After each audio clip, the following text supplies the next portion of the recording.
Power of attorney related আইনগুলোর দিকে যদি আমরা একটা দেখি, আমাদের দেশে অনেক পুরাতন একটা আইন ছিল, সেটাকে আমরা বলি যে পাওয়ার অফ অ্যাটর্নি অ্যাক্ট 1882। তাহলে 1882 সালের পুরাতন একটা আইন ছিল, মাত্র 6টা থেকে 7টার মতো সেকশন ছিল, অতটা ডিটেল কিন্তু সেখানে ছিল না। তো যেহেতু অবস্থার পরিপ্রেক্ষিতে নানা প্রকার কাজের জন্য আমাদের পাওয়ার অফ অ্যাটর্নি করতে হচ্ছে, 2 নাম্বারই হচ্ছে, প্রতারণা হচ্ছে, জালিয়াতি হচ্ছে, তো সরকার 2012 সালে পাওয়ার অফ অ্যাটর্নি আইন নিয়ে আসে এবং 1882 সালের যে আইন সেটাকে বাতিল করে। এর 3 বছর পরে 2015 সালে এই পাওয়ার অফ অ্যাটর্নি আইনটা কিভাবে কার্যকর করা যাবে এই রিলেটেড আরও নিয়মকানুন সহ বিধিমালা জারি করে। তাহলে আজকের বাংলাদেশে আমরা 2012 সালের আইন, 2015 সালের বিধিমালা, এইটার মাধ্যমে আমাদের পাওয়ার অফ অ্যাটর্নির আইনগত কার্যক্রমটা সম্পন্ন হবে। তাহলে এই পাওয়ার অফ অ্যাটর্নিটাকে কোথাও দেখবেন যে কেউ ক্ষমতাপত্র বলে, কোথাও পাওয়ার দলিল বলে, কোথাও মুক্তার বলে, কোথাও মুক্তারনামা বলে, সব কিছু একই জিনিস। এখন আসি আমরা বাংলাদেশে আমাদের আইন এবং বিধিমালা মোতাবেক কত প্রকারের পাওয়ার অফ অ্যাটর্নি হইতে পারে। তো একটা হচ্ছে আমাদের অপ্রত্যাহারযোগ্য পাওয়ার অফ অ্যাটর্নি, একটা হচ্ছে আমাদের সাধারণ পাওয়ার অফ অ্যাটর্নি, আর একটা হচ্ছে আমাদের বিশেষ পাওয়ার অফ অ্যাটর্নি, বা যেটাকে আমরা প্রমাণীকরণ বা অথেন্টিকেট পাওয়ার অফ অ্যাটর্নি বলি। তাহলে আজকের বাংলাদেশে আইন এবং বিধিমালা মোতাবেক 3 প্রকারের পাওয়ার অফ অ্যাটর্নি আছে। একটা হচ্ছে অপ্রত্যাহারযোগ্য, একটা সাধারণ, একটা হচ্ছে বিশেষ। এখন আমরা আসি সম্পত্তির ক্ষেত্রে আমাদের যেটা ব্যবহৃত হয় সেটা হচ্ছে যে অপ্রত্যাহারযোগ্য স্থাবর সম্পত্তি ক্রয় বিক্রয়ের ক্ষেত্রে। তাহলে অপ্রত্যাহারযোগ্য পাওয়ার অফ অ্যাটর্নি আমরা কখন ব্যবহার করব? যখন আমরা বিক্রি করার জন্য কাউকে ক্ষমতা দিব, অথবা বিক্রয় চুক্তি সম্পাদন করার ক্ষমতা দিব, অথবা ব্যাংকে বন্ধক রাখার ক্ষমতা দিব, অথবা ওই জমিটার উন্নয়ন ঘটানোর জন্য কোনো ডেভেলপার বা রিয়েল এস্টেট কোম্পানির সাথে যখন আমরা চুক্তি করব, এই 4 প্রকার কাজে যেই পাওয়ার অফ অ্যাটর্নি দিব ওইটার নাম হবে অপ্রত্যাহারযোগ্য। তাহলে এই অপ্রত্যাহারযোগ্য মানে আমরা বুঝতে পারলাম যে 4টা কাজের জন্য আমরা যদি দেই, জমি বিক্রি করা, বিক্রির উদ্দেশ্যে বায়নামা করা, অথবা ঋণ গ্রহণের জন্য বন্ধক রাখা, অথবা ভূমি উন্নয়ন করার জন্য কোনো ভূমি উন্নয়ন সংস্থার সাথে চুক্তি করার জন্য যে পাওয়ার অফ অ্যাটর্নি হবে তার আইনগত নাম হবে অপ্রত্যাহারযোগ্য পাওয়ার অফ অ্যাটর্নি। এখন এই অপ্রত্যাহারযোগ্য মানে মনে রাখবেন যে নির্দিষ্ট সময় পর্যন্ত অপ্রত্যাহারযোগ্য, এমন না যে কোনো দিন এটা প্রত্যাহার করা যাবে না, বিষয়টা কিন্তু এমন না। তো এই অপ্রত্যাহারযোগ্য পাওয়ার অফ অ্যাটর্নি যখন আমরা পড়তে যাব, সেখানে আমরা একটা শব্দ পাবো যেটাকে আমরা বলতে পারি যে পণ্য মূল্য। এখন আমরা ডেফিনেশন এই পণ্য মূল্য যেটা দেওয়া আছে, যেমন ধরেন যে আপনার 1 খণ্ড জমি আছে ঢাকা শহরের মধ্যে, এখন আপনার কাছে টাকা পয়সা নাই, ওই 5 কাঠার মধ্যে আপনি যে বিল্ডিং উঠাবেন আপনার কাছে টাকা পয়সা নাই। এখন ধরেন যে এই নামক একটা রিয়েল এস্টেট কোম্পানির সাথে আপনি চুক্তি করলেন যে ভাই আমার এই 5 কাঠার মধ্যে আপনি কি করবেন, 10তলা বিল্ডিং উঠাবেন, 5তলা বিল্ডিংয়ের মালিক হবে রিয়েল এস্টেট, বাকি 5তলার আপনাকে আর টাকা পয়সা দিতে হবে না। মানে যেই 5তলা আপনি পাইলেন এর খরচটা রিয়েল এস্টেট কোম্পানি বহন করবে। এই কাজের জন্য আমরা কি করি, ভূমি উন্নয়নের জন্য কোনো ভূমি উন্নয়ন সংস্থা বা রিয়েল এস্টেট কোম্পানির সাথে যেই আমরা পাওয়ার অফ অ্যাটর্নিটা দিব তার নাম হচ্ছে অপ্রত্যাহারযোগ্য।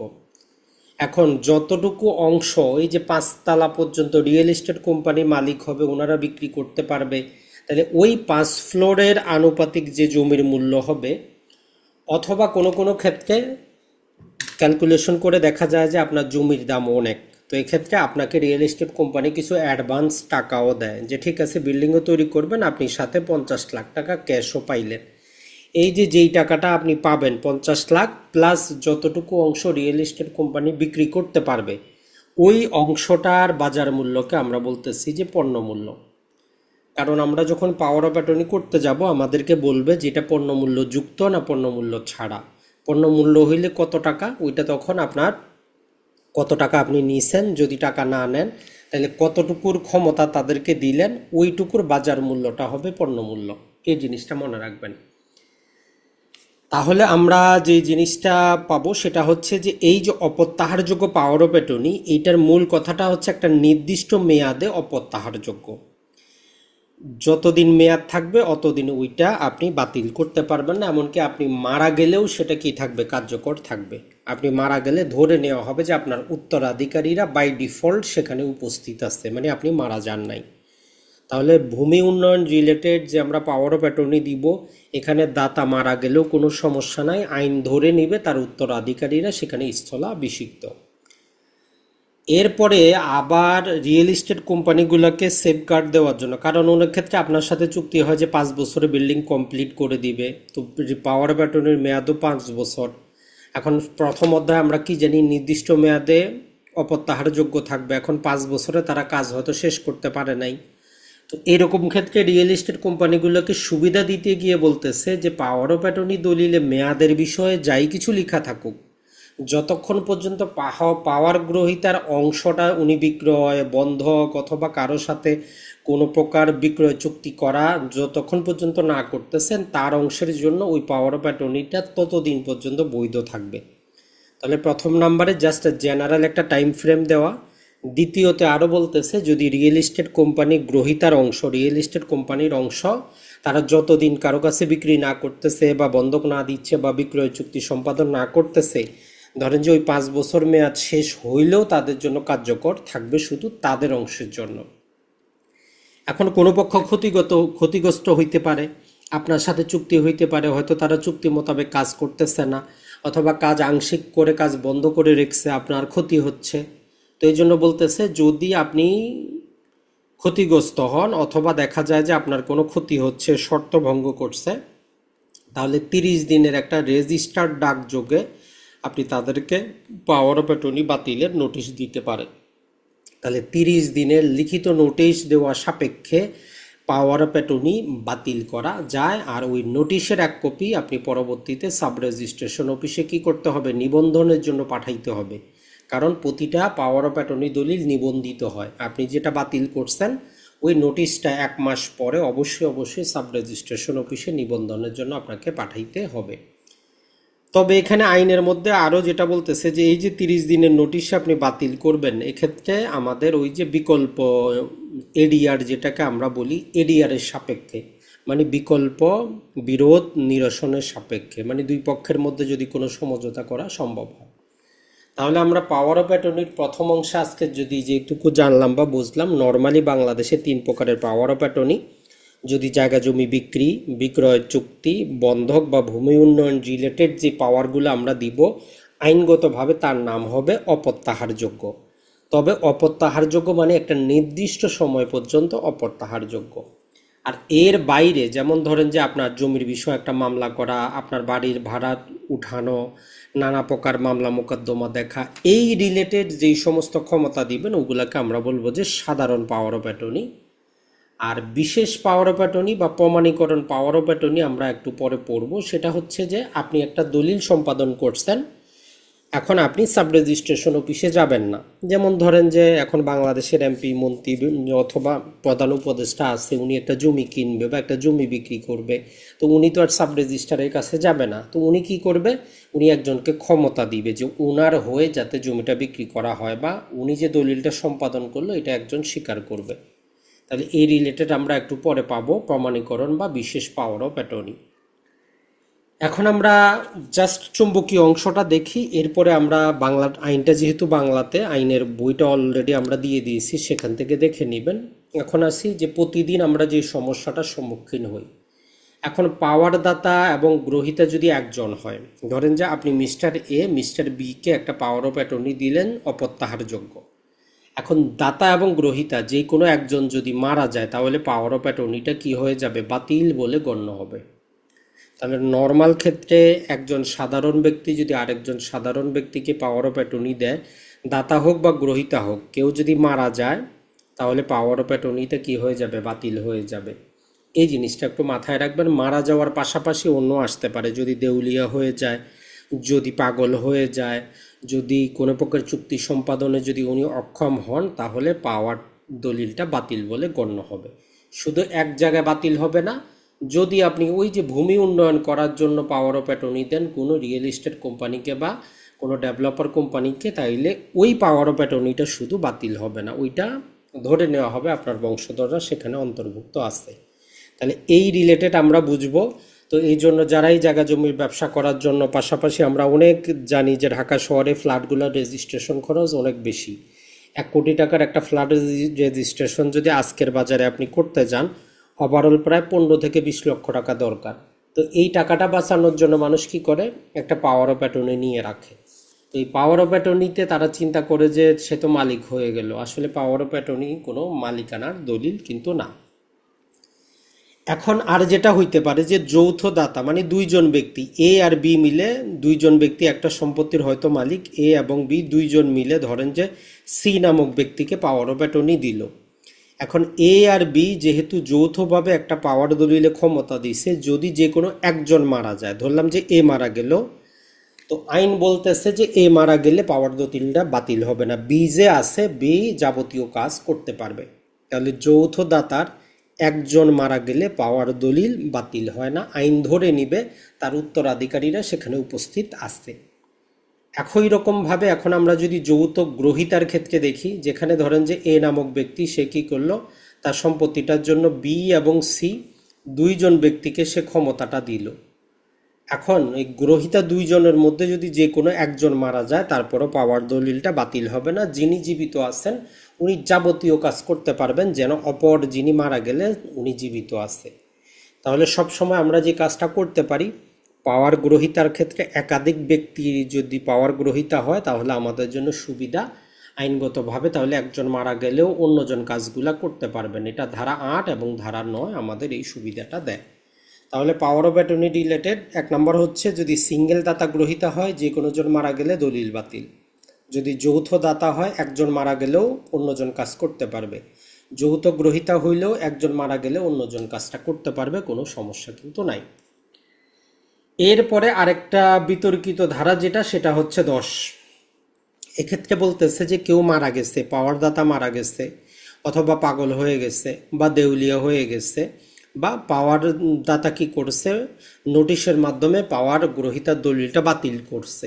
এই তথ্য যদি আপনি নাও জানতে পারেন, যদি সরল বিশ্বাসে আপনি যদি কোনো লেনদেন করেন, কোনো চুক্তি করেন, তাহলে আপনি অবশ্যই প্রতিকার পাবেন, আপনি প্রতারিত হবেন না। ধরেন যে আপনার কাছে কেউ একটা পাওয়ার দলিলে কি করবে, সম্পত্তি বিক্রি করবে, আপনি সরল বিশ্বাসে আপনি জানেন যে হয়তো পাওয়ার দাতা জীবিত আছে অথবা উনি সুস্থ আছে, সমস্ত কিছু ঠিক আছে, আপনি তার সাথে চুক্তি করে বসে আছেন, কিন্তু পরবর্তীতে দেখা গেল যে আসলে ওই ব্যক্তিটা মারা গেছে। তো এই ক্ষেত্রে আপনার সরল বিশ্বাস যদি থাকে তাহলে আপনি প্রতারিত হবেন না। তাহলে যেই চুক্তিটা আপনি করেছেন চুক্তি মোতাবেক আপনি ফল পাবেন, কোনো সমস্যা নেই। 10 নম্বর একটা স্পেশাল ধারা যুক্ত করে, যাতে মানুষ সরল বিশ্বাসে লেনদেন করলে প্রতারিত না হয়, এইটাকে ট্যাকেল দেওয়া হয়েছে। এখন আসি যে একটা পাওয়ার দলিল কখন বাতিল হয়। সিম্পল কথা হচ্ছে, আপনি যেই কাজের জন্য পাওয়ার অফ অ্যাটর্নি করবেন কাজটা শেষ হইলে বাতিল। যেমন আমি আপনাকে যদি ক্ষমতা দেয় আমার জমি বিক্রি করার, জমি বিক্রি করে দিলেন, বাই ডিফল্ট ওই দলিলটা বাতিল হয়ে গেল, ওইটার আর কোনো কাজ নাই। তার মানে যেই কাজের জন্য পাওয়ার অফ অ্যাটর্নি দিব ওই কাজ যদি সম্পন্ন হয় পাওয়ার দলিল অটোমেটিক বাতিল। 2 নম্বর হচ্ছে, পাওয়ার দলিলে যদি আমি নির্দিষ্ট কোনো সময়ের কথা উল্লেখ করি যে আগামী 1 বছরের মধ্যে আপনি বিক্রি করবেন, তারিখ উল্লেখ করে দিলাম, তাহলে ওই তারিখ শেষ হইলে অটোমেটিক ওই দলিল বাতিল। 3 নম্বর হচ্ছে, যেই বিষয়বস্তুর জন্য আমি আপনাকে পাওয়ার অফ অ্যাটর্নি দিলাম ওই বিষয়বস্তুটি যদি অস্তিত্ব চলে যায়, যেমন একটা ফ্ল্যাট বিক্রি করার জন্য আমি কি করলাম, আপনার ক্ষমতা দিলাম, দেখা গেল যে ঘূর্ণিঝড়ে অথবা ভূমিকম্পে বিল্ডিংটাই ভাঙে গেল, তাহলে অটোমেটিক পাওয়ার অফ অ্যাটর্নি দলিলটা বাতিল হয়ে যাবে। এরপরে যদি আমরা দেখি সেটা হচ্ছে যে অপ্রত্যাহারযোগ্য পাওয়ার অফ অ্যাটর্নি ছাড়া বাকি যে অন্যান্য পাওয়ার অফ অ্যাটর্নিগুলো আছে সাধারণ বা প্রমাণীকরণ, এক্ষেত্রে যদি মারা যায়, পাগল হয়, দেউলিয়া হয়, আইনি সত্তা যদি তার বিলোপ হয়, তাহলে পাওয়ার অফ অ্যাটর্নি দলিলটা বাতিল হয়ে যাবে অটোমেটিক। তাহলে এই 11 নম্বর ধারাটা আমাদের জন্য গুরুত্বপূর্ণ, যে কিভাবে একটা পাওয়ার দলিল বাতিল হয়। তাইলে নির্দিষ্ট কাজ শেষ হইলে, সময় শেষ হইলে, বিষয়বস্তু বিলুপ্তি ঘটলে, আর অপ্রত্যাহারযোগ্য ছাড়া অন্যান্য ক্ষেত্রে ব্যক্তি মারা গেলে, পাগল হয়ে গেলে, দেউলিয়া হইলে, অথবা ওই জিনিসটার আইনি সত্তা আমরা এই জন্য ব্যবহার করছি। এখানে ব্যক্তি বলতে আমরা ধরেন যে যে কোনো কোম্পানিকে বুঝবো, যে কোনো সংঘকে বুঝবো, যে কোনো প্রকার যে যেমন পার্টনারশিপে কোনো ব্যবসা চলতেছে ওই ব্যবসাটাকেও বুঝবো। তার মানে একটা কোম্পানিও কেউ আপনাকে পাওয়ার অফ অ্যাটর্নি দিতে পারে, আপনি একটা কোম্পানিকেও পাওয়ার অফ অ্যাটর্নি কিন্তু দিতে পারেন। এখন কোনো কারণবশত ওই কোম্পানিটা যদি কি হয়, ডিজলভ হয়, বন্ধ হয়ে যায়, বাতিল হয়ে যায়, আইনি সত্তা বিলোপ হয়, তো এই জন্য ওই শব্দটা ব্যবহার করছে যে লিগ্যাল এন্টিটি যদি কি হয়, ডিসপোজ অফ হয়ে যায়। এখন আসি আমরা সাধারণ পাওয়ার অফ অ্যাটর্নির ক্ষেত্রে দুইটা কথা বলতেছে। যে সাধারণ পাওয়ার অফ অ্যাটর্নি মানে ধরেন যে আমি আপনাকে পাওয়ার অফ অ্যাটর্নি দিলাম, আমার সম্পত্তির দেখাশোনা করবেন, মানুষকে ইজারা দিবেন, ইজারা টাকা সংগ্রহ করবেন, আদালতে কোনো মামলা হইলে মামলা ডিফেন্স নেবেন অথবা মামলা দায়ের করবেন, মানে জমি বিক্রি না। ওই চারটা কাজের বাইরে অন্য কাজগুলো করার জন্য যে ক্ষমতাটা দিব এটা হচ্ছে সাধারণ পাওয়ার অফ অ্যাটর্নি। তো এখানে বলতেছে যে আমি যাকে গ্রহীতা, যাকে আমি ক্ষমতাটা দিলাম, সে যদি চায় যে সে কাজ করবে না, তাহলে সে 30 দিনের আমাকে একটা নোটিশ দিতে পারবে যে ভাই আপনি আমাকে যে ক্ষমতাটা দিচ্ছেন এটা থেকে আমি অবসর নিচ্ছি, আমি আপনার দায়িত্ব পালন করতে পারবো না। তাহলে 30 দিনের নোটিশ দিয়ে উনি ক্ষমতার অবসায়ন করতে পারবেন। একই রকমভাবে আমিও যদি আপনাকে কোনো পাওয়ার অফ অ্যাটর্নি দিই, সাধারণ পাওয়ার অফ অ্যাটর্নি, তাহলে এটা 30 দিনের আপনাকে একটা আমি রেজিস্টার্ড ডাকে কিন্তু পাঠাইতে হবে যে আমি আপনার এই যে ক্ষমতা এটা বাতিল করতেছি, ওই 30 দিন পরে এটা কার্যকর হবে। তাহলে দাতাও চাইলে 30 দিন পরে বাতিল করতে পারবে, গ্রহীতাও চাইলে দায়িত্ব থেকে অব্যাহতি নিতে পারবে। তবে নিয়ম হচ্ছে রেজিস্টার ডাকযোগে 30 দিনের সময় দিয়ে নোটিশটা পাঠাইতে হবে। এরপরে চলে আসি আমরা একটা পাওয়ার দলিল করতে গেলে আগে অনেক সহজ ছিল, কিছুই লাগতো না। এখন নানা প্রকার প্রতারণার কারণে সরকার বলতেছে যে পাওয়ার দলিল নিবন্ধন ক্ষেত্রে রেজিস্ট্রেশন আইনের 52 ক ধারা প্রযোজ্য হবে। এটা নিবন্ধন আইন যখন আমরা পড়ব তখন জানতে পারবো, তারপরেও এখন আমরা একটু জেনে নিই। আপনি যদি সম্পত্তি ক্রয় সূত্রে মালিক হন, মানে উত্তরাধিকারী ছাড়া অন্য কোনো মাধ্যমে যদি সম্পত্তিটার মালিক হন, তাহলে আপনার নিজ নামে অবশ্যই অবশ্যই খতিয়ান লাগবে। তাইলে আপনি উত্তরাধিকারী ছাড়া জন ক্রয় করলেন, হেবাই পাইলেন, দানে পারলেন, বাটোয়ারা করলেন, বিনিময় করলেন, যেইভাবেই পান আপনার নিজ নামে খতিয়ান লাগবে, নাইলে আপনি পাওয়ার অফ অ্যাটর্নি ওই জমিটা দিতে পারবেন না। আর যদি উত্তরাধিকারী সূত্রে পান তাইলে উত্তরাধিকারীর নামে, মানে আপনার পিতামাতার নামে যদি খতিয়ান অবশ্যই অবশ্যই থাকতে হবে। আপনার ওই দলিলে অবশ্যই অবশ্যই 25 বছরের মালিকানার ইতিহাস দেখাইতে হবে, যে গত 25 বছরের মালিকানার চেইনটা ঠিক থাকতে হবে। সম্পত্তিটা কোন প্রকৃতির সম্পত্তি, তার বাজার ভ্যালু কত, এটা সুস্পষ্টভাবে উল্লেখ থাকতে হবে। সম্পত্তিটার মধ্যে চৌহাদ দিয়ে অবশ্যই দেওয়া থাকতে হবে, মানে সেখানে হাত নকশা যাতে সম্পত্তিটাকে আইডেন্টিফাই করা যায় এই জিনিসটা উল্লেখ থাকতে হবে। আর একটা হলফনামা থাকবে, যেটা আমরা বলি যে প্রতিটা দলিলের পিছনে 300 টাকার একটা হলফনামার প্রয়োজন পড়ে। তাহলে প্রতিটা পাওয়ার অফ অ্যাটর্নি দলিলের মধ্যেও আবার 300 টাকার করে হলফনামা দিতে হয়।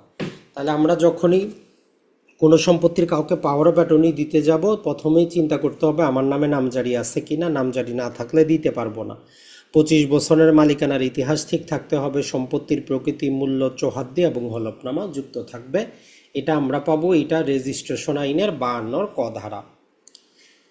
এখন বাস্তবে যখন আমরা সাব রেজিস্ট্রেশন অফিসে আপনি যাবেন একটা পাওয়ার অফ অ্যাটর্নি দলিল রেজিস্ট্রেশন করার জন্য, তো পাওয়ার অফ অ্যাটর্নি রিলেটেড যেই দলিল এবং তার খরচটা আমরা একটু মাথায় নেওয়ার চেষ্টা করি। আমরা এতক্ষণ কি পড়ছি যে একটা অপ্রত্যাহারযোগ্য, একটা হচ্ছে সাধারণ, আর একটা হচ্ছে আমাদের বিশেষ বা প্রমাণীকরণ, আর একটা পড়ছি আমরা এই দলিলগুলো আমরা বাতিল করতে পারি।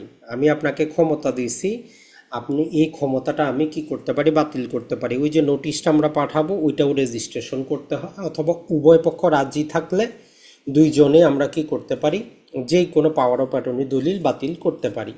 তাহলে টোটাল 4 প্রকারের দলিলের আমরা খরচ পাবো। এখন যেটা অপ্রত্যাহারযোগ্য, এটাও দেখা যায় যে 3 ক্যাটাগরির বাস্তবে দলিল হয়।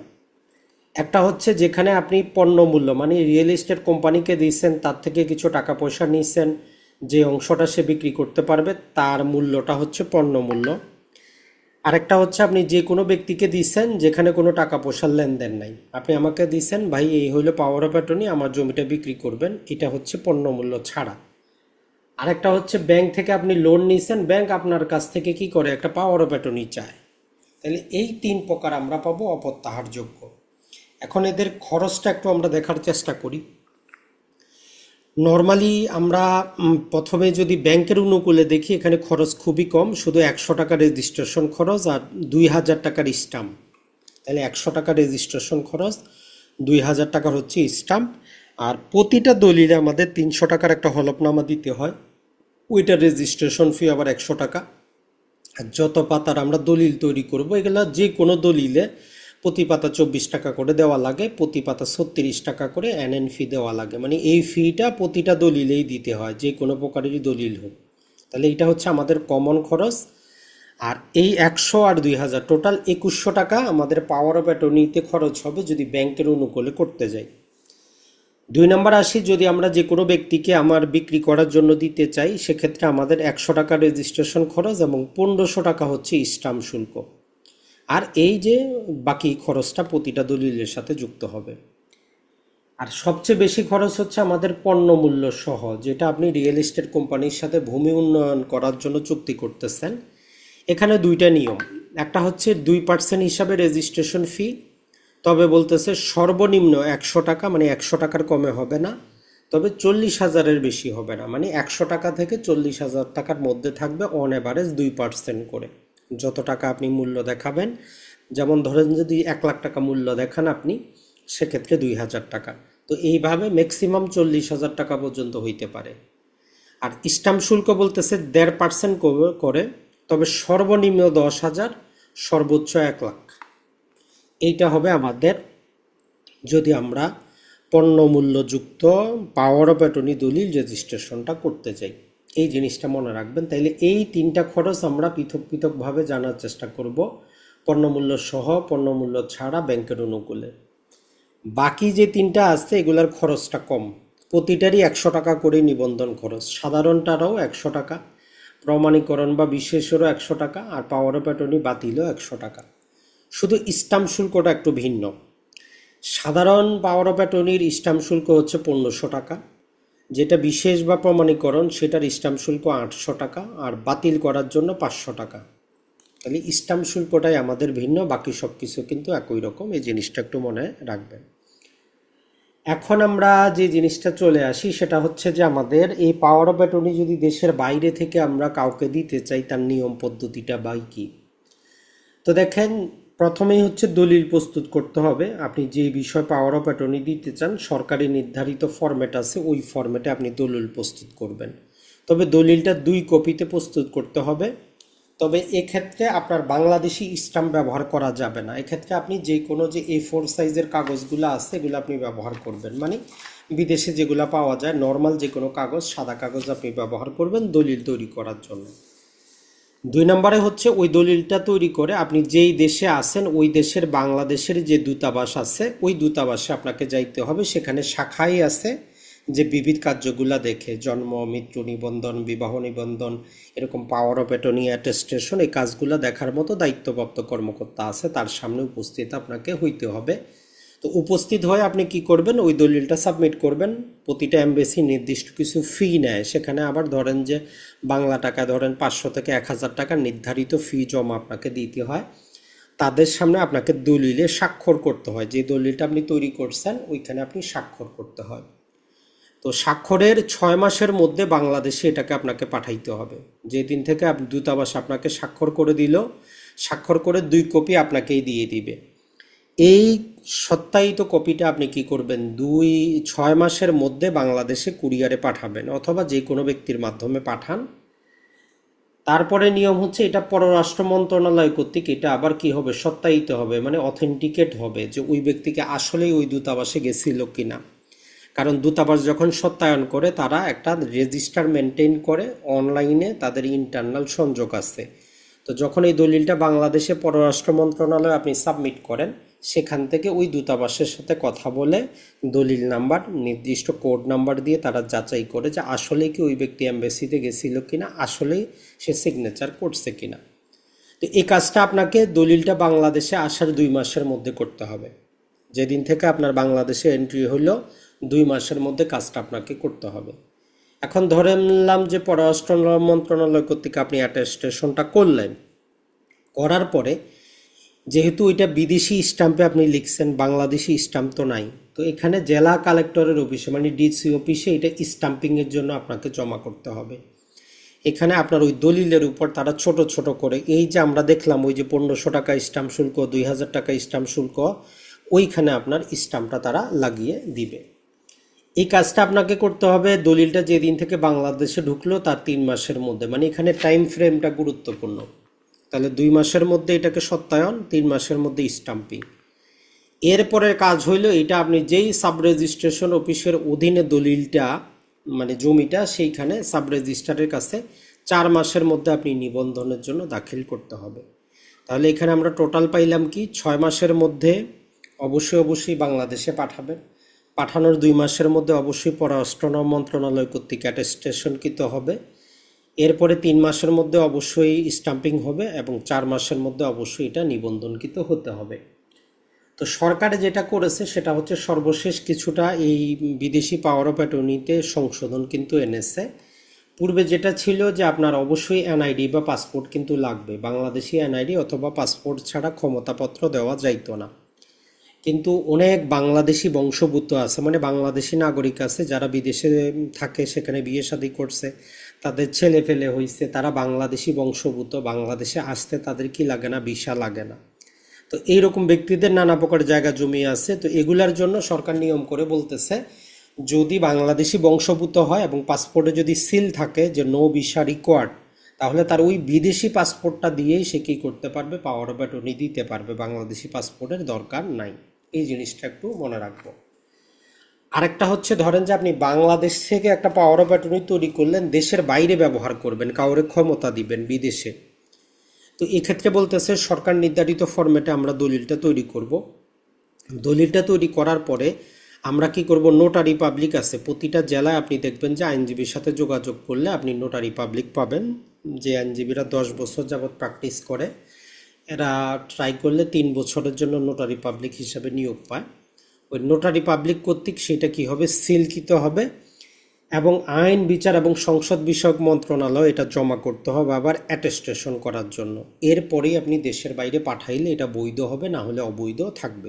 এই জিনিসটা মনে রাখবেন।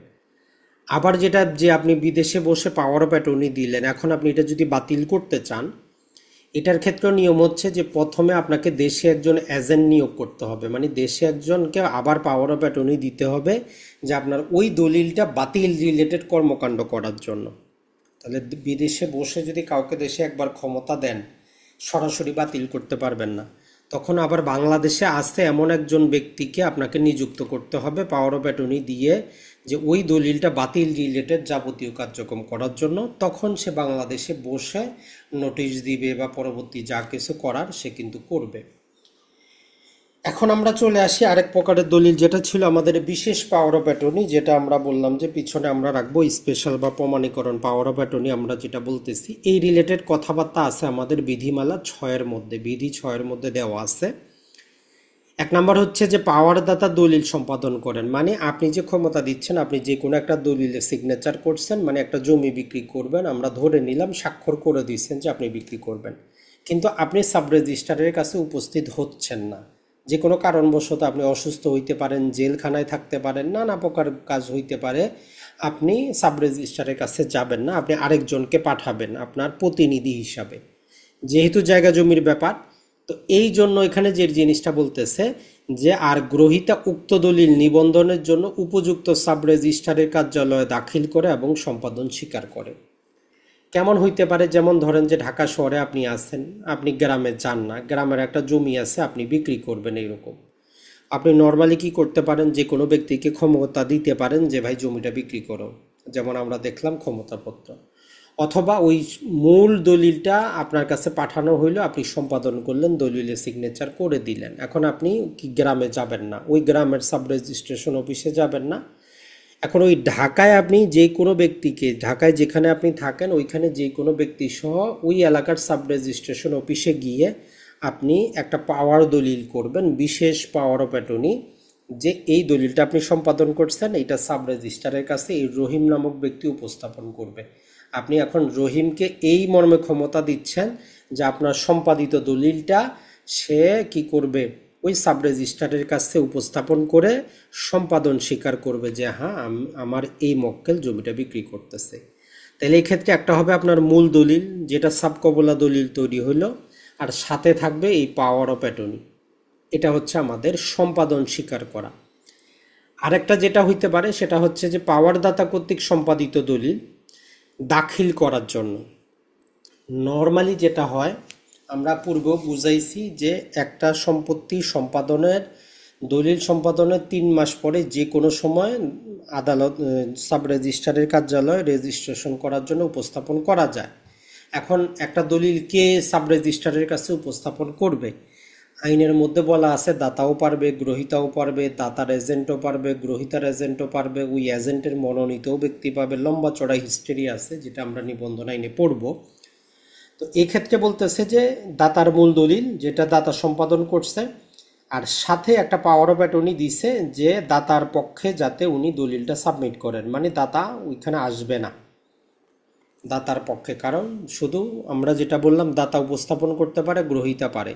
এখন কোনো এক কারণে দাতা আসবে না, দলিল সম্পাদন করে দিচ্ছে, এখন সে পাওয়ার অফ অ্যাটর্নি দিল যাতে দলিলটা সাব রেজিস্ট্রারের কাছে কি করা হয়, উপস্থাপন করা হয়। এটা একটা অবস্থা হইতে পারে। এখন এই 3 নম্বর সর্বশেষ হচ্ছে পাওয়ারদাতার অনুকূলে সম্পাদিত দলিল। এখন যিনি ক্ষমতা দিচ্ছেন তাকে কেউ জায়গা জমি দিচ্ছে, উনি কোনো জায়গা জমি কিনবেন। যেমন ধরেন যে বাংলাদেশে আগে নিয়ম ছিল যিনি জমি কিনবেন তার দলিলে কোনো স্বাক্ষরও দরকার ছিল না, কিছুই লাগতো না, যিনি বিক্রি করবেন ওনার স্বাক্ষর থাকতো। কিন্তু 2005 সালের পরে দাতা গ্রহীতা উভয়জনেরই স্বাক্ষর লাগে, উভয়জনই উপস্থিত থাকতে হয়, উভয়জনই কিন্তু দলিলে স্বাক্ষর সব কিছু করতে হয়।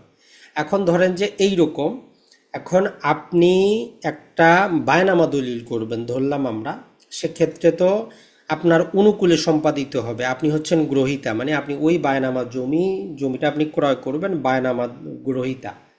এখন আপনি কি করলেন, পাওয়ারদাতার অনুকূলে সম্পাদিত দলিল। এখন আপনি ওই দলিলে আপনার স্বাক্ষর কিন্তু বাধ্যতামূলক, এখন আপনি আসবেন না।